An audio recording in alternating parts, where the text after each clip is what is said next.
अस्सलाम वालेकुम स्टूडेंट्स। आज यहाँ हम डिस्कस करने जा रहे हैं क्रिमिनोलॉजी का पास पेपर 2018। ठीक है, 2018 का क्रिमिनोलॉजी का। हमारे पास पहला क्वेश्चन है, define criminology, discuss the scope of criminology in Pakistan.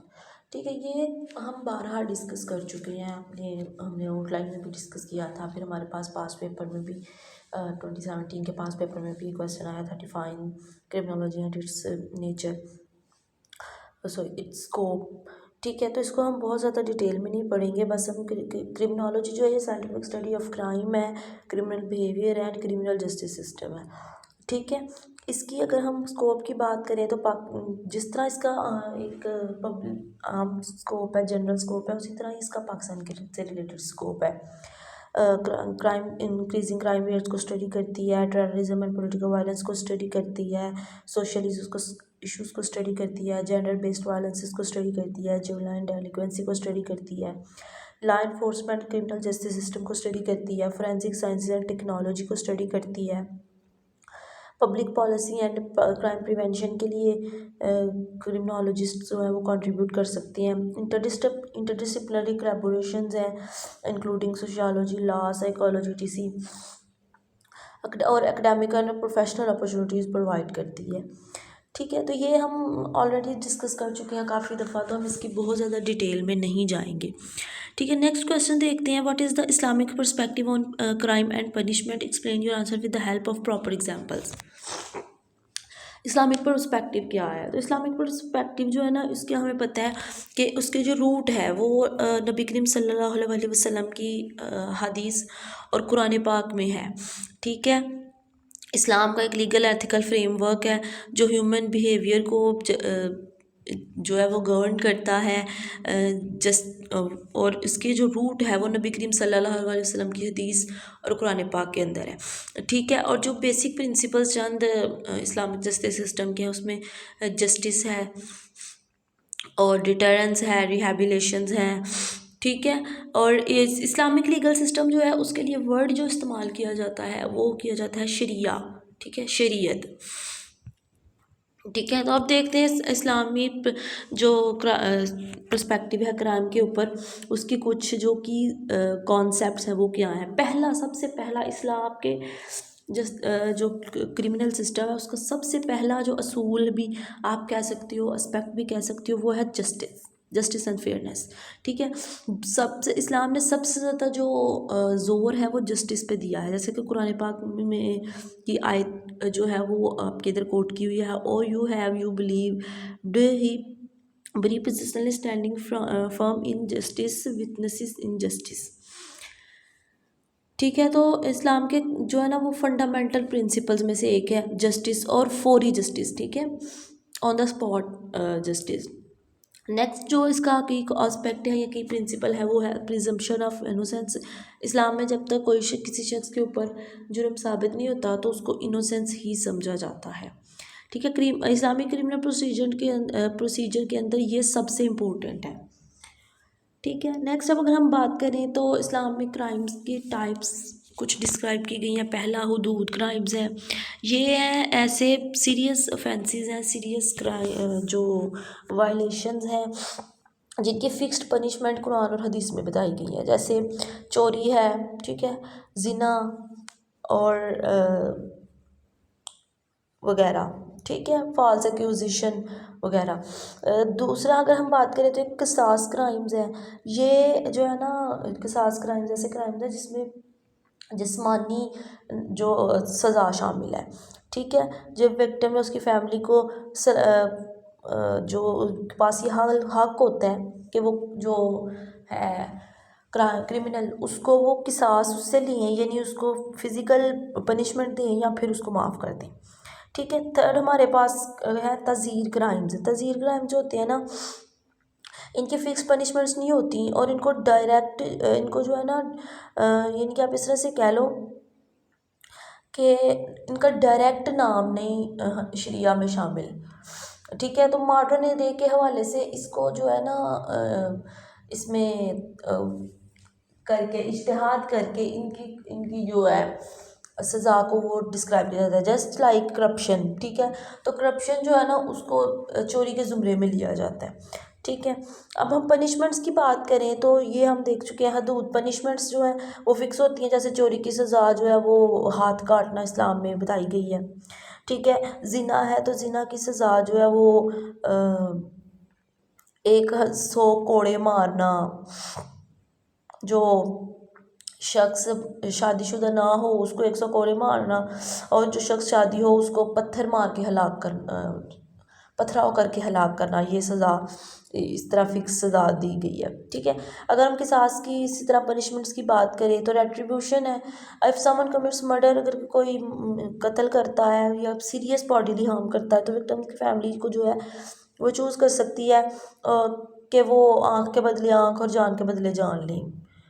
ठीक है।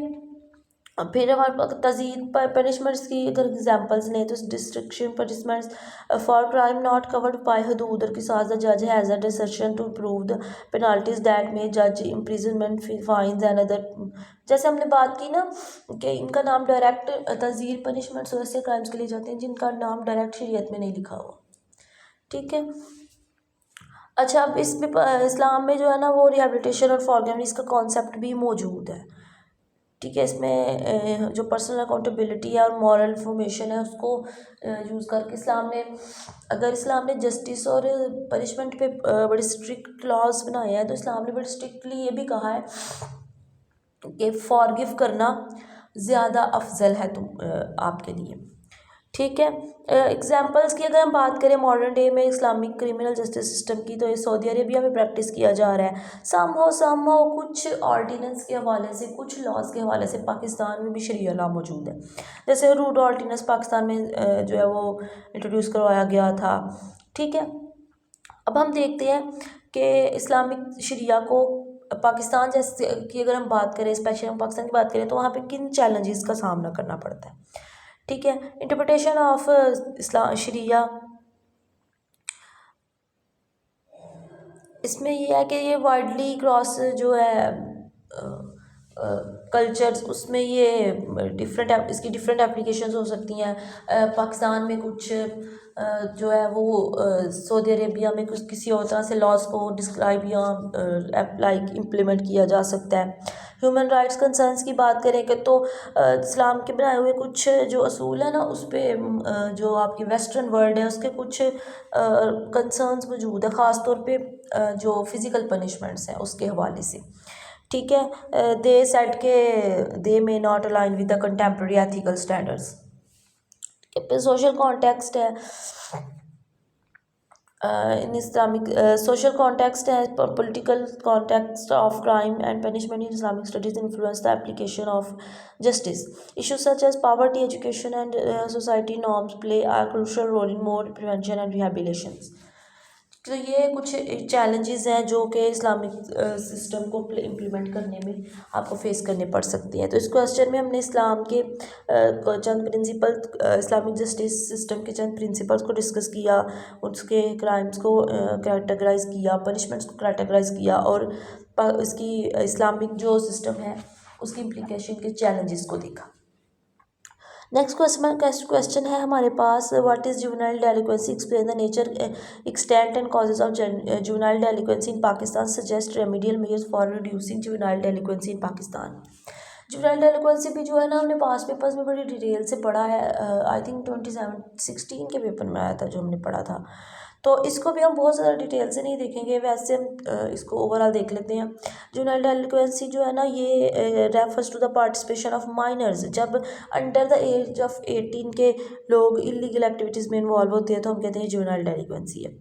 ठीक है। इसके नेचर में कुछ एज फैक्टर्स आ जाते हैं, वेरिएबिलिटी वेरिएबल होती है। ठीक है। एज फैक्टर्स में हम कहेंगे कि ये मोस्टली एडोलिसेंट्स के अंदर होती है, वेरिएबल होती है, ग्रुप डायनामिक्स होती है। ठीक है। ये ज़्यादातर पीयर ग्रुप्स की प्रेशर की वजह से होती है, डेलिक्वेंसी होती है। ठीक है। अब हम extent of juvenile delinquency in Pakistan की अगर हम बात करें तो पाकिस्तान जो है ना ग्रोइंग कंसर्न्स, इसमें जुवेनाइल डेलिक्वेंसी जो है ना वो तेज़ी से फैलने वाली कंट्रीज़ में, ख़ासतौर पे अर्बन एरियाज़ में। ठीक है। बहुत कुछ स्टडीज़ के हवाले से ये है कि कराची, लाहौर और इस्लामाबाद ये सबसे ज़्यादा इफेक्टिव सिटीज़ हैं जुवेनाइल डेलिक्वेंसी के हवाले से। ठीक है। टाइप्स ऑफ क्राइम्स की अगर बात करें तो जुवेनाइल डेलिक्वेंसी में पाकिस्तान में चोरी, drug abuse, gang violence, sexual offences वगैरह शामिल हैं। ठीक है। सोशो इकोनॉमिक्स फैक्टर्स की अगर हम बात करें तो ये high level of poverty, unemployment है, लेक ऑफ एजुकेशन है, लेक ऑफ एम्प्लॉयमेंट अपॉर्चुनिटीज़ की वजह से पाकिस्तान में जो एडोलेसेंट्स हैं वो जुवेनाइल सिस्टम की तरफ चले जाते हैं। ठीक है। अब हम बात करते हैं कि पाकिस्तान में जो जुवेनाइल डेलिक्वेंसी की वजह क्या है। एक तो डिसफंक्शनल फैमिलीज़ हैं, हमने डिस्कस किया था कि फैमिलीज़ जो है उसमें निगलेक्शन, वायलेशन होने की वजह से, प्रिवेंटल सुपरविजन की ना होने की वजह से बच्चे जो है वो क्राइम्स की तरफ चले जाते हैं। ठीक है। दूसरा सोशो इकोनॉमिक्स ट्रेंड्स है, जो सोशो इकोनॉमिक फाइनेंशियल हार्डशिप्स हैं वो बच्चों को हार्डशिप स्ट्रेस की तरफ ले जाती हैं और वहाँ से जो है ना वो डेलिक्वेंसी बच्चों में होने का ज़्यादा खतरा होता है। ठीक है।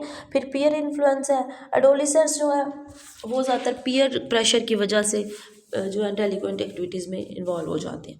कुछ एजुकेशनल फैक्टर्स हैं, लेक ऑफ एजुकेशन है, स्कूल का इन्वायरमेंट जो है वो बहुत हार्श है पाकिस्तान के अंदर, social and economic conditions just like poverty, employment हैं, कुछ कल्चरल नॉर्म्स हैं जिसकी वजह से जो है ना बच्चे जुवेनाइल डेलिक्वेंसी की तरफ जा रहे हैं।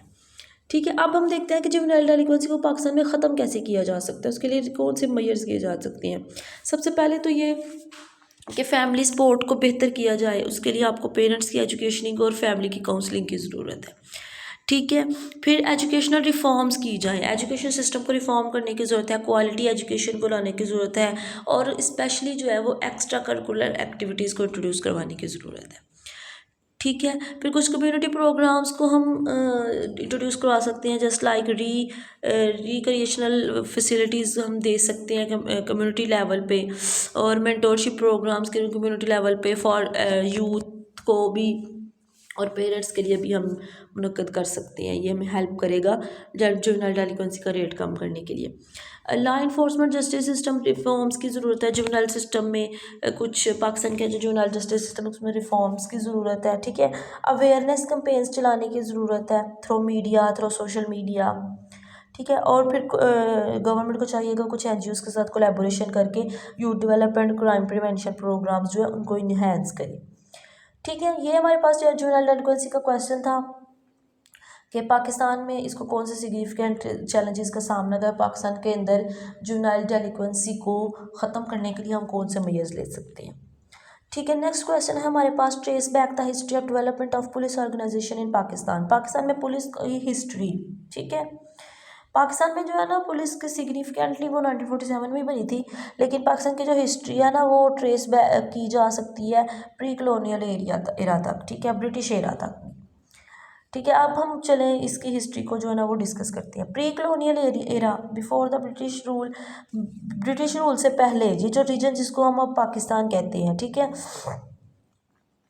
ये एक विलेजेस और जो लोकल चीफ ट्रेन्स हैं ना उनके जो यानी विलेजेस को उनके बड़े जैसे कि कोई चौधरी वगैरह और लोकल चीफ ट्रेन जो है ना वो इसको गवर्न करते थे। ठीक है। यहाँ पे जो है ना वो एक ट्रेडिशनल जस्टिस सिस्टम था जहाँ पे जो लीडर है वो मेंटेन करता था ऑर्डर्स को, लॉ एंड ऑर्डर को। ठीक है।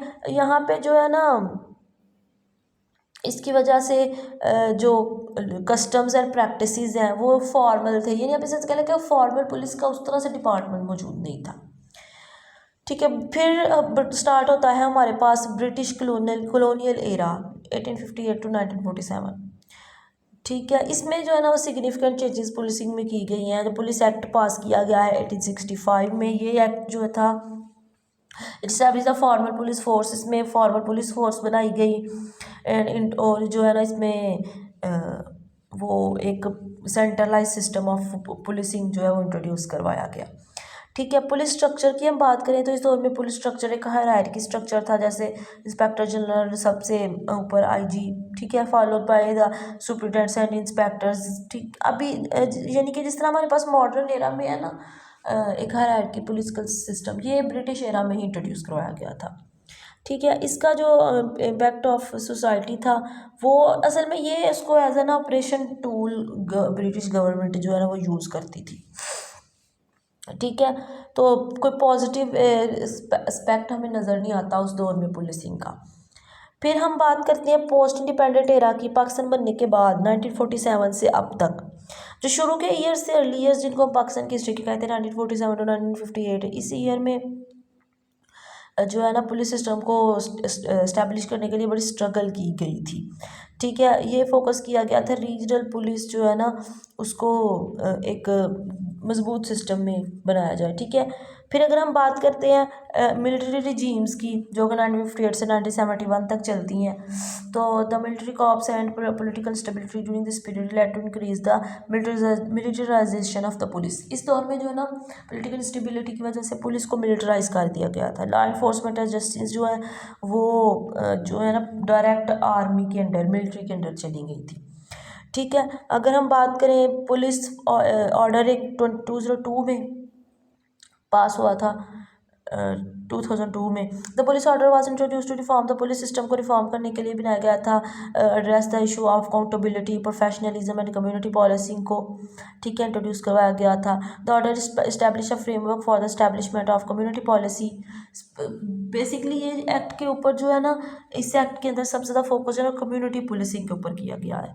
ठीक है, तो ये जब बना है ना police act, modern police act 2002 का, इसके बाद हम जो है ना बहुत से चैलेंजेस का पाकिस्तान को सामना करना पड़ा है पुलिस के अंदर। For example corruption, political interference, इनएडिक्वेट training, resource constraints, lake of infrastructures, lake of modern facilities ETC। ठीक है, तो अगर एक और जो है ना ये इस एक्ट के हवाले से है फोकस और काउंटर टेररिज्म। ठीक है, पाकिस्तान में जो रिसेंट पुलिस सिस्टम है ना उसमें एक स्पेशल डिपार्टमेंट्स डिज़ाइन किए गए हैं, काउंटर टेररिज्म डिपार्टमेंट्स। ठीक है, ताकि टेररिज्म और एक्सट्रीमिज़म को जो है वो एड्रेस किया जा सके। ठीक है, अगर हम बात करें मॉडर्न डेवलपमेंट्स पाकिस्तान की कम्युनिटी में, तो use of community policing initiatives use किए गए हैं ताकि कम्युनिटीज़, लोकल कम्युनिटीज़ को पुलिस के साथ इन्वॉल्व किया जा सके क्राइम कंट्रोल के लिए। ठीक है, यूज़ ऑफ टेक्नोलॉजी को बेहतर किया गया है, digital record keeping, surveillance systems, data analysis वगैरह इंट्रोड्यूस करवाए गए हैं। ठीक है, ट्रेनिंग एंड प्रोफेशनलाइजेशन, जो पुलिस के लोग हैं उनको स्पेशल प्रोफेशनल ट्रेनिंग देने के लिए बहुत सी रिफॉर्म्स की गई हैं। ठीक है, जैसे नेशनल पुलिस एकेडमी है वो इस्टेब्लिश की गई है, पुलिस स्कूल इस्टेब्लिश किए गए हैं। ठीक है, फिर लीगल फ्रेमवर्क एंड अकाउंटेबिलिटी जो है ना वो पुलिस में की अकाउंटेबिलिटी बेहतर करने के लिए कुछ लीगल फ्रेमवर्क्स इस एक्ट में डिज़ाइन किए गए थे। ठीक है, ये हमने जो है ना पुलिस ऑर्गेनाइजेशन की हिस्ट्री पाकिस्तान में देखी प्री कॉलोनियल एरा से प्रेजेंट एरा तक। ठीक है, नेक्स्ट क्वेश्चन है हमारे पास, व्हाट इज़ क्रिमिनल इन्वेस्टिगेशंस की explain the key principles of criminal investigation. ये क्वेश्चन भी हमारे पास रिपीटेड क्वेश्चन है, तो इसको भी हम बहुत ज़्यादा डिटेल में डिस्कस नहीं करेंगे। ठीक है, क्रिमिनल इन्वेस्टिगेशन जो है ना वो हम कहते हैं कि systematic process undertaken by law of agencies to gather, analyse and evaluate evidences related to a crime. एक क्राइम से रिलेटेड एविडेंसेस को कलेक्ट करना, उसको एनालिसिस करना, एवेलुएट करने का जो एक लॉ इन्फोर्समेंट एंड जस्टिस की तरफ से जो स्टेप बाय स्टेप चलने वाला प्रोसेस है उसको हम कहते हैं क्रिमिनल इन्वेस्टिगेशन है। ठीक है, तो इसके प्रिंसिपल्स की हम बात करें तो प्रिजम्पशन ऑफ इनोसेंस है, जब तक कोई शख्स के ऊपर जुर्म साबित नहीं हो जाता तो वो उसको गिल्टी नहीं कहा जा सकता, उसको जो है ना वो इनोसेंट ही प्रिज्यूम किया जाता है। ठीक है, फिर इंफॉर्मेशन गैदरिंग है, modern technology, physical evidences, modern technology को यूज़ करके physical evidences just like fingerprints, DNA, weapons भी कलेक्ट किए जाते हैं, और फिजिकल एविडेंसेस के साथ टेस्टिमोनियल एविडेंसेस भी कलेक्ट किए जाते हैं, यानी कि विटनेस स्टेटमेंट्स ETC, और कुछ सर्कमस्टेंशियल एविडेंसेस होते हैं लाइक इन दोनों के अलावा कुछ डायरेक्ट एविडेंसेस होते हैं जो कंक्लूजन के पहुंचने में हमारी मदद करते हैं। ठीक है, फिर चेन ऑफ कस्टडी होती है, इसका एक प्रिंसिपल है कि जो क्लियर और डॉक्यूमेंटेड चेन ऑफ कस्टडी, यानी कि एविडेंसेस जो हैं वो कलेक्ट करके उनको क्लियर एंड डॉक्यूमेंटेड तौर पे जो है ना वो सेव किया जाता है उनको एनालिसिस करने के लिए। ठीक है, ऑब्जेक्टिविटी है एक इसका प्रिंसिपल, जो है इन्वेस्टिगेशन उसका कोई ना कोई ऑब्जेक्ट होना चाहिए। पर्सनल बायस और जो प्री वगैरह से जो है जो इन्वेस्टिगेटर है उसके पर्सनल बायसिस से इसको आज़ाद होना चाहिए। ठीक है, डॉक्यूमेंटेशन बहुत ज़रूरी है, एक प्रिंसिपल इसका है। डॉक्यूमेंटेशन जो है इन्वेस्टिगेशन प्रोसेस के लिए बहुत ज़रूरी है, चाहे वो विटनेस स्टेटमेंट्स हो, फिजिकल एविडेंसेस हो, सर्कमस्टेंशियल एविडेंसेस हो, उन सबको डॉक्यूमेंट करना बहुत ज़रूरी है। ठीक है, विटनेस इंटरव्यूज़ की हम बात करें तो विटनेस इंटरव्यूज़ ज़रूरी हैं। ठीक है, क्रिमिनल इन्वेस्टिगेशन का बहुत अहम हिस्सा है। उसके कुछ लीगल एथिकल कंसर्न्स हैं जो अपनी पिछली वीडियोज़ में हम बड़ी डिटेल से डिस्कस कर चुके हैं। ठीक है, फोरेंसिक एनालिसिस किए जाते हैं जो फिजिकल एविडेंसेस को इकट्ठा करके, इसके लिए मॉडर्न टेक्नोलॉजी यूज़ की जाती है। ठीक है, उसके अलावा कोलैबोरेशन एंड कोऑर्डिनेशन जो है इन्वेस्टिगेशन में, कोलैबोरेशन कोऑर्डिनेशन बहुत ज़रूरी है among different law enforcement agencies. ठीक है, foreign experts and stakeholders ETC। Adaptability, last हमारे पास प्रिंसिपल जो क्रिमिनल इन्वेस्टिगेशन का है वो अडॉप्टेबिलिटी। ये अनप्रडिक्टेबल होना चाहिए, इन्वेस्टिगेशन जो है अनप्रडिक्टेबल होना चाहिए, यानी कि मुजरिम को शुरू से मुजरिम मान के नहीं चलना चाहिए। ठीक है, तो ये हमारे पास है क्रिमिनल इन्वेस्टिगेशन और उसका हमने प्रिंसिपल्स डिस्कस किया। नेक्स्ट हमारे पास है क्वेश्चन जो है, to what extent has Interpol been successful in reducing organised crime at international law. हमने एक आउटलाइन के अंदर पढ़ा था इंटरपोल इंटरनेशनल पुलिस ऑर्गेनाइजेशन, तो वही हमने कहा था एक नॉन गवर्नमेंट जो है ना इंटर गवर्नमेंटल ऑर्गेनाइजेशन है जो कि पुलिस को कोऑपरेशन के लिए बनाई गई है। और 1923 में इंटरपोल जो है वो इट एम्स टू ये बनाई गई थी इन्फोर्समेंटल एजेंसीज़ के तौर पे, यानी कि ऐसे ऑर्गेनाइज्ड क्राइम जिसमें एक से ज़्यादा कंट्रीज़ होती हैं उनको कंट्रोल करने के लिए, just like human trafficking, drug trafficking, cyber crimes ETC। ठीक है, तो हम देखते हैं क्या आया ये सक्सेसफुल हुई है कि नहीं। तो पहले हमें इसको खुद को डिस्क्राइब करना पड़ेगा, इसके फ्रेमवर्क और फंक्शंस को देख लेते हैं। ये global database and information sharing में होती है, यानी कि 24/7 ये एक मेंबर कंट्रीज़ में इंफॉर्मेशन और इंटेलिजेंस इंफॉर्मेशन जो वो शेयर करती है। ठीक है, नोटिस सिस्टम, जस्ट लाइक ये सिस्टम जो इंडिविजुअल को अरेस्ट करने का और उनको अकाउंटेबिलिटी का जो सिस्टम है उसको ये मॉनिटर करती है। ठीक है, मेंबर्स कंट्रीज़ के अंदर कैपेसिटी बिल्डिंग, यानी मेंबर कंट्रीज़ के जो पुलिस ऑफिशियल्स हैं, लॉ इन्फोर्समेंट ऑफिशियल्स हैं, उनको ट्रेनिंग और रिसोर्सेज प्रोवाइड करती है। ठीक है, इसके कुछ स्पेशलाइज्ड यूनिट हैं, just like drug trafficking unit है, human trafficking, human arrest, cyber crime unit है। ठीक है, ये जो यूनिट्स हैं ये टारगेट रिस्पॉन्सेज को फैसिलिटेट करते हैं। ठीक है, अब देखते हैं कि सक्सेस क्या वाकई ये जो ऑर्गेनाइजेशन है ये क्राइम के रेट को कम कर सकी है कि नहीं। तो इसमें इनहैंस इंटरनेशनल कोऑपरेशन है।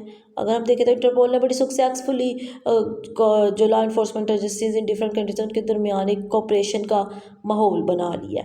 ठीक है, हाई प्रोफाइल अरेस्ट है। इंटरपोल जो है इसके ज़रिए सिवरल हाई प्रोफाइल अरेस्ट की गई हैं ऑर्गेनाइज्ड क्राइम के लिए। For instance the arrest of fugitive leaders involve in the drug trafficking and human trafficking के अंदर जो बड़े बड़े नाम, बड़े बड़े लीडर्स हैं उनको अरेस्ट करना आसान हो गया है। ठीक है, ग्लोबल ऑपरेशंस किए गए हैं, मल्टीपल ग्लोबल ऑपरेशंस जो स्पेसिफिक टाइप के ऑपरेशन है, जस्ट लाइक ऑपरेशन लीनो फिश एक किया गया था जो कि ड्रग ट्रैफिकिंग के मुतल्लिक के ख़िलाफ़ किया गया था। ऑपरेशन पांगी किया गया था जो कि ऑनलाइन फ्रॉड और कॉन्फ्लिक्ट के गुड्स के अगेंस्ट किया गया था। ठीक है, फिर इंटेलिजेंस गैदरिंग एंड एनालिसिस, इसने इंटरपोल ने इंटेलिजेंस इंफॉर्मेशन की शेयरिंग को आसान बना दिया है ऑर्गेनाइज्ड क्राइम के को कंट्रोल करने के लिए। लेकिन इसको बहुत से चैलेंजेस और लिमिटेशंस का भी सामना है, उसको हम डिस्कस कर लेते हैं। जैसे जुरिस्डिक्शनल लिमिटेशंस हैं, Interpol does not have the authority to conduct investigations और मेक अरेस्ट्स। ठीक है, ये इंटर गवर्नमेंट ऑर्गेनाइजेशन है, इसके पास खुद अरेस्ट करने का और खुद जो है वो पनिश करने का कोई लीगल जो मौजूद नहीं है, लीगली तौर पे इसको इजाज़त नहीं है। ठीक है, पॉलिटिकल इंटरफेरेंस इसमें बहुत ज़्यादा होती है। ठीक है, बिटवीन कोऑपरेशन बिटवीन कंट्रीज़ की वजह से, कंट्रीज़ के पॉलिटिकल जो आपस में ताल्लुकात हैं उनकी वजह से। ठीक है। रिसोर्स कंस्ट्रेंट्स है, लॉ इन्फोर्समेंट एजेंसीज जो हैं वो कुछ डेवलपिंग कंट्रीज़ के उनके पास लेक ऑफ रिसोर्स होते हैं, ट्रेनिंग की कमी होती है, तो वो इंटरपोल के काम के ऊपर काफ़ी ज़्यादा असर करती है। ठीक है। Adaptability of criminal networks organised crimes are highly adaptable, तो वो जैसे जैसे अडाप्टेबल होते हैं, जैसे जैसे इंटरपोल की स्ट्रैटेजीज चेंज होती हैं, वैसे वैसे जो क्राइम है उनकी वो चेंज कर लेते हैं, जो क्रिमिनल्स है उसका वे ऑफ बिहेवियर चेंज कर लेते हैं। ठीक है। अगर हम बात करें इसमें कुछ रीसेंट डेवलपमेंट्स हुई हैं, तो ये फोकस ऑन इमर्जिंग थ्रेट्स के ऊपर फोकस कर रही है। ठीक है। Just like cyber crimes and environmental crimes के ऊपर इसका बहुत ज़्यादा फोकस है। Partnership with other organisations, Interpol ने कुछ पार्टनरशिप्स बनाई हैं, जैसे यूएनए के साथ, यूरोपोल के साथ, वर्ल्ड कस्टम्स ऑर्गेनाइजेशन के साथ, और इससे क्या हुआ कि इसकी कैपेसिटी जो है वो इन्हेंस हुई है। ठीक है। टेक्नोलॉजिकल एडवांसमेंट्स की हैं, कुछ नई टेक्नोलॉजी, मॉडर्न टेक्नोलॉजीज़ को मेंबर कंट्रीज़ के अंदर यूज़ करने में इसने बहुत अहम रोल अदा किया है। ठीक है। तो ये इंटरपोल की हमने देखा कि वो एक सक्सेसफुल भी है किसी हद तक, और किसी हद तक जो है ना उसको बहुत से चैलेंजेस का भी सामना है। ठीक है। नेक्स्ट हमारे पास क्वेश्चन है, intelligence led policing has become an effective model of policing in tackling organised crimes. Discuss the background of and key point from intelligence led policing. ठीक है। ये हम ना एक ऐसी फोर्स को कहते हैं जहाँ पे पुलिसिंग के अंदर इंफॉर्मेशन गैदर और एनालिसिस और यूटिलाइज करने के लिए इंटेलिजेंस को यूज़ किया जाता है। ठीक है। अगर हम इंटेलिजेंस लेड पुलिसिंग की बात करें तो ये इवेल्युएशन ऑफ पुलिसिंग स्ट्रैटेजीज, ये ट्रेडिशनल मॉडर्न पुलिसिंग के मुकाबले में जो है ना ये अब ज़्यादा ऑर्गेनाइज और सोफिस्टिकेटेड हो गई है। ठीक है। और इसका सबसे बड़ा फ़ायदा ये है कि ये जो है ना इससे ट्रांजैक्शनल क्रिमिनल नेटवर्क जो है ना वो बड़े हैं, और इसमें जो है ना इसने इन्वेस्टिगेशंस को मज़ीद हमें एक प्योर इन्वेस्टिगेशन बनाने के लिए हेल्प की है। ठीक है। अब इसकी हम बात करें तो नीड फॉर प्रोएक्टिव अप्रोच की ज़रूरत थी। इसी वजह से जो है प्रोएक्टिव अप्रोच को इंट्रोड्यूस करवाने के लिए, ह्यूमन ट्रैफिकिंग को, ड्रग ट्रैफिकिंग जैसे ऑर्गेनाइज्ड क्राइम को रोकने के लिए हमें इंटेलिजेंस पुलिसिंग की ज़रूरत थी। ठीक है। अडॉप्शन ऑफ इंटेलिजेंस पुलिसिंग, जो इंटेलिजेंस पुलिसिंग 20th सेंचुरी में आके आखिर में इसको अडॉप्ट किया गया था। ठीक है। स्पेशली 9/11 के अटैक्स के बाद ये ऑलमोस्ट वर्ल्ड वाइड इसको अडॉप्ट कर लिया गया है। ठीक है। अब अगर हम बात करें तो यहाँ पे जो है ना यूनाइटेड किंगडम का बहुत अहम रोल है इंटेलिजेंस लेड पुलिसिंग को इंट्रोड्यूस करवाने में। तो जैसे उन्होंने अपनी नेशनल इंटेलिजेंस मॉडल 1990s में उन्होंने जो है ना वो डिस्क्राइब किया था, यानी कि इंट्रोड्यूस करवाया था। ठीक है। इसके हम की प्रिंसिपल्स की बात करें तो इंटेलिजेंस, इसकी जो प्रिंसिपल है इंटेलिजेंस गैदरिंग है, intelligence information, crime reports, crime analysis वगैरह को कलेक्ट करना, एनालिसिस ऑफ इंटेलिजेंस है, जो इंफॉर्मेशन आई है इंटेलिजेंस में उसको इंटेलिजेंस में ही एनालाइज करना। ठीक है। और फिर ट्रीटिंग क्रिमिनल नेटवर्क्स, ये क्या करती हैं कि ये इंटेलिजेंस के थ्रू ही, यानी खुफिया तरीके से ही क्रिमिनल नेटवर्क्स को टारगेट करती हैं। ठीक है। उनको डिसरप्ट करती हैं। कोलैबोरेशन, इंफॉर्मेशन शेयरिंग, ये जो इफेक्टिव इंटेलिजेंस लेड पुलिसिंग है, ये collaboration between different stakeholders and law enforcement agencies के ऊपर बेस करती है। ठीक है। स्ट्रैटेजिक डिसीजन मेकिंग में हेल्प करती है। प्रिवेंशन एंड इंटरवेंशन, ये क्राइम को प्रिवेंट भी करती है। इंटेलिजेंस लेड पुलिसिंग हमें इफेक्टिवली इसमें कर सकती है कि हम जो है इसको वो क्राइम्स को प्रिवेंट कर सकें। कम्युनिटी इन्वॉल्वमेंट इसमें बहुत ज़रूरी होती है, और ये जो है जैसे इंफॉर्मेशन प्रोवाइड करना, अंदर की इंफॉर्मेशन जैसे हम कहते हैं, तो इसके लिए कम्युनिटी को इन्वॉल्व किया जाता है। फीडबैक मैकेनिज़्म है, ये जो है ना एक्चुअली इंटेलिजेंस लेड पुलिसिंग, इसके अंदर फीडबैक मैकेनिज़्म बहुत इंपॉर्टेंट है। ठीक है। Learning from success and failures, जो आपके है अप्स एंड डाउन है, उससे सीखना और उसके मुताबिक स्ट्रैटेजीज़ को चेंज करना इंटेलिजेंस लेड पुलिसिंग का एक बेसिक प्रिंसिपल है। ठीक है। तो ये हमारे पास क्वेश्चन था, पेपर था 2018 का। तो नेक्स्ट अपनी वीडियो में हम जो है ना वो अगले पास पेपर को डिस्कस करेंगे।